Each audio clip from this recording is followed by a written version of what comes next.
Hey y'all, I know it's been a good minute, and honestly, I originally wanted to have this recorded and live about 9 to 10 days ago, but I guess that's just part of grief. True to the name of the show, not your granny's typical dinner table convo, we don't do surface level small talk here. When I sit down with you guys, I want it to mean something. I want it to be real, and sometimes life gets so heavy, so loud, and so undeniable messy that you just have to step back, get your footing, and survive the dark days before you can talk about them.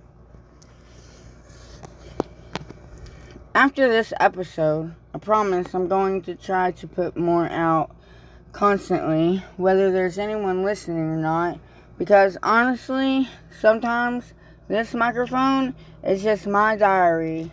Sometimes it's my lifeline. Today is a heavy one.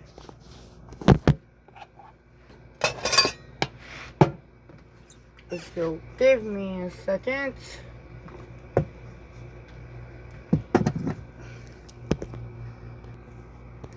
Right now, if you'll give me a second, I am lighting a white candle.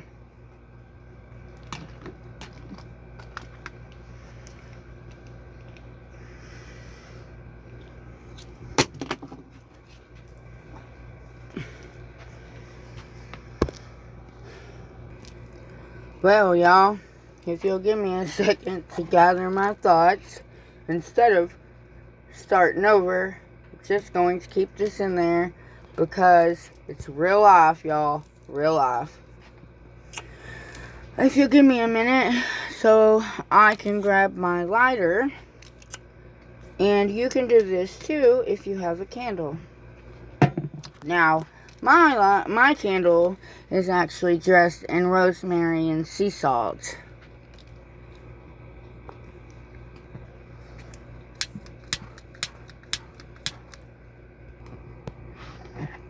Okay, sorry about that.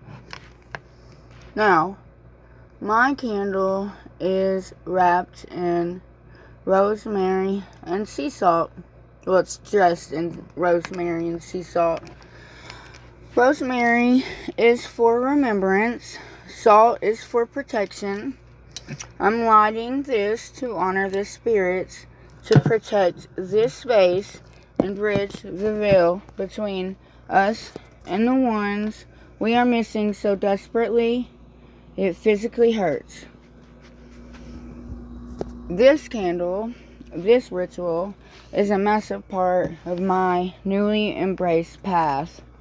I craft these for myself, not for my business. But when I went into making the Oracle Sage threads, I originally did candles, but I do so much more energy work on a daily basis that candle making for myself is okay, but candle making to sell to others takes a lot of my time and energy. I'm not saying there's nothing wrong with candle making. I love other practitioners that actually make candles. I have a bestie that just started out on her path, and she does infused candles. So I have quite a few friends that do candles. Anyways, of course, we're getting so off track, it's not even funny. Moving forward, I do plan on teaching and doing more episodes about the universal, spiritual, witchy side of things. I want to show you how to do this for yourself, how to protect your own energy and create your own rituals. Whether you ever buy anything from my business or not, whether you ever find yourself on my website or not, or my Facebook business page or anything, it's about giving you the tools to heal. But today, we're using this magic to talk about sibling loss, the forgotten grief. In psychology, there is a term called disenfranchised grief. It means a grief that society doesn't fully acknowledge or know how to handle. Psychologists actually refer to us as the forgotten mourners. See, when you lose a sibling, the world doesn't really know what to do with you. They check on your parents. They check on the kids. If your sibling had them. But the brother, the sister, we are expected to just absorb the shock, be the strong ones, and somehow carry the entire history of our childhood on our own shoulders. You lose your past, your present, and your future you were supposed to have together all in one. It is a profound shock to the nervous system. It is a club that absolutely nobody wants a membership to. I call myself a grief bear. And if you don't know what that is, it's a trauma-informed, somatically grounded healing path. It means I am someone who holds the energy, dark, unspoken pain of the collective. I stand in the gap. It's for those of us who were never meant to carry it all alone, but somehow ended up holding the weight of the world anyway. Recently, I had made a post in a massive grieving support group. I asked you guys to share your siblings' names, to send voice clips, to share messages, or whatever you wanted to. And I was overwhelmed by the response. Now, full closure, because I promised I would always keep it 100% real with you. Things got a little chaotic behind the scenes. Some of you might be wondering where some of those posts went. Well, the truth is, the person in charge deleted my post because I think they took it wrong. I think they were thinking I was using it for advertisement of some sort. I'm not really sure. But because of that, a lot of your beautiful, vulnerable comments and screenshots vanished before I could save every single one of them. So that being said, if you sent something into the void and I don't read it today, I need you to know two things. Number one, the universe heard you. Spirit heard you. And number two, their names still matter. And we are holding space for them right here at this table, no matter what.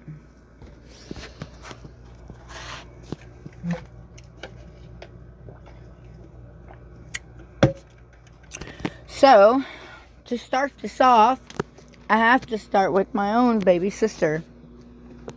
Brandy Michelle Bryant, born Earth Day, April 22nd, 1990, and passed away on May 6th of 2023.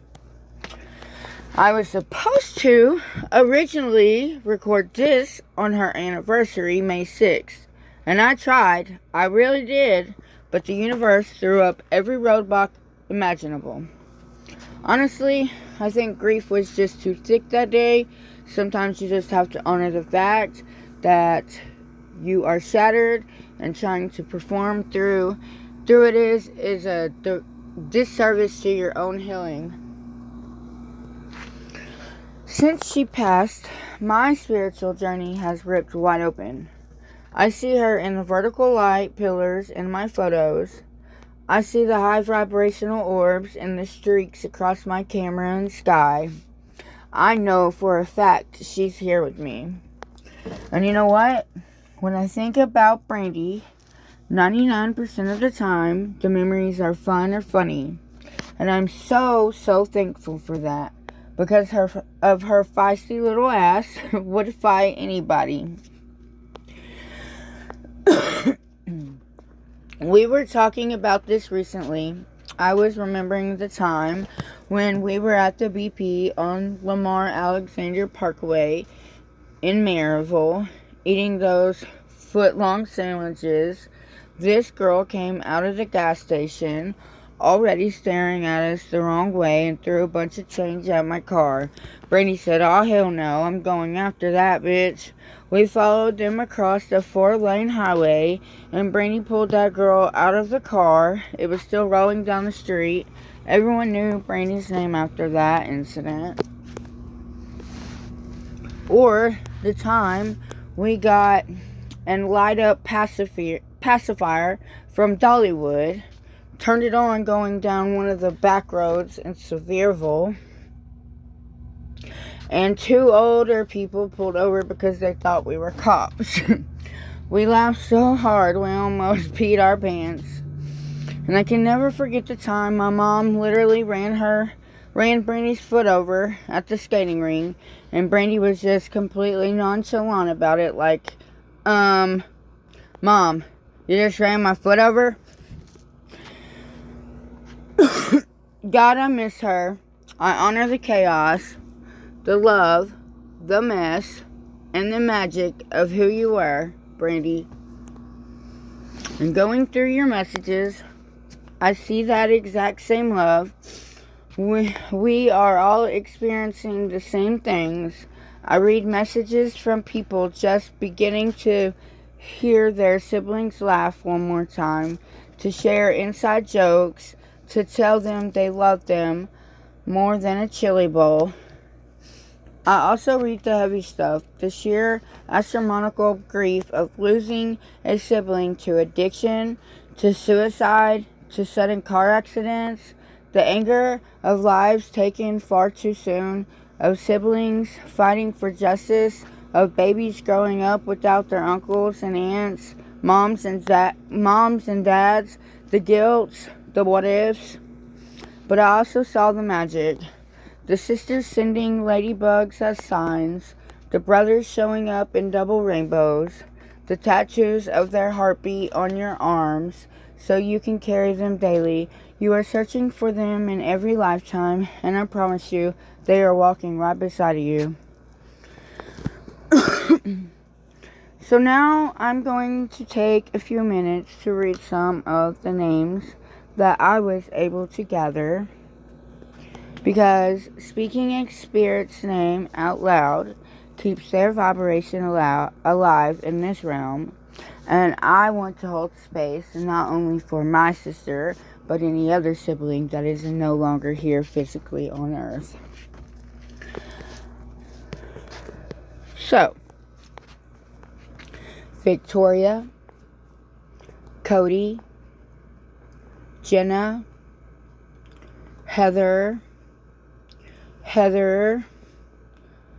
Diane, Marty, Lacey, Jeffrey, Juan, Casey, Christine, Eric, Michael, Steven, Jerry, AJ, Jenny, Jasmine, Nicholas, Brittany, Bobby, Joshua, Jonathan, John, Scott, Scotty, James, Adrian,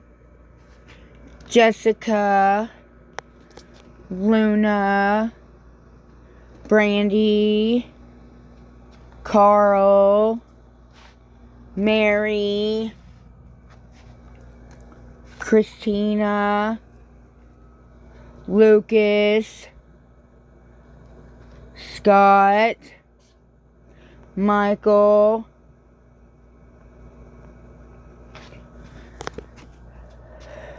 now, I want to do something we don't do enough of. I want to take a full 30 seconds of pure unbroken silence.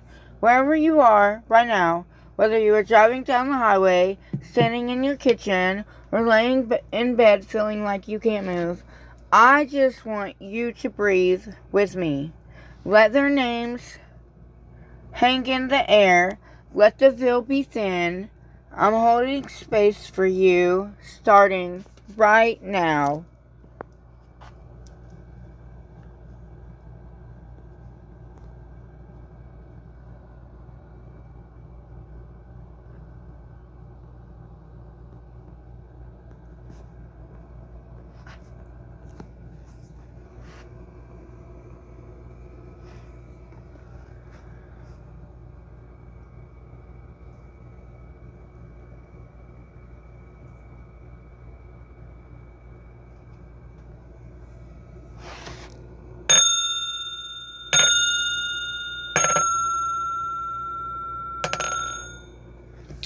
We speak their names to keep the vibration of their lives echoing in this realm.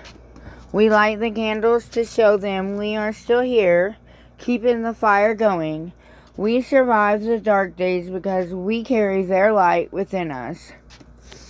If you are listening to this right now and your heart is heavy with the loss of your sibling, I want you to do something for me. Place your hand over your heart. Feel that beat. That is the drum of survival. You are doing the best you can.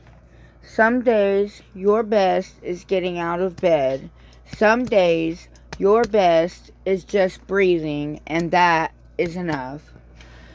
So thank you to everyone who shared their stories with me. Thank you to the massive family we've built out of shared sorrow. Before I go, I want to let you know that I also craft a sibling loss kit at my business, the Oracle Sage Threads. They include the herbs, protective elements, and the guidance you need to create your own sanctuary and honor your sibling at home. And frankly, they are made specifically to tailor your loss. I want to put these tools directly into your hands. I'll share more soon about that.